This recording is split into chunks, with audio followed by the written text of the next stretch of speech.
Jallikattu ordinance కు న్యాయశాఖ okay, రాష్ట్రపతి అనుమతికి పంపిన కేంద్రం.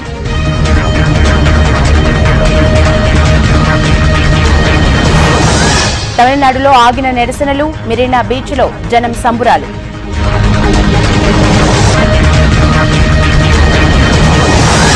ప్రతిపక్షాలు చెప్పేవి పచ్చి అబద్ధాలు, సిపిఎం తీరుపై మండిపడ్డ హరీష్.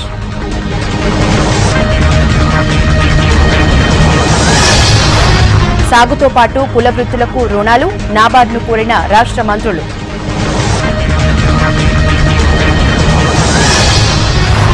కొరియా టూర్లో కేటీఆర్ బిజీ, నదుల ప్రక్షాళనపై వివరాల సేకరణ.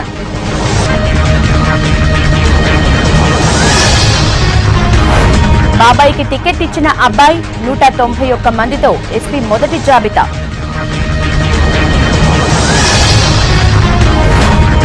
క్రీడారంగంలో మార్పులు అవసరం, టాలెంట్ గుర్తించాలన్న పీఎం మోడీ.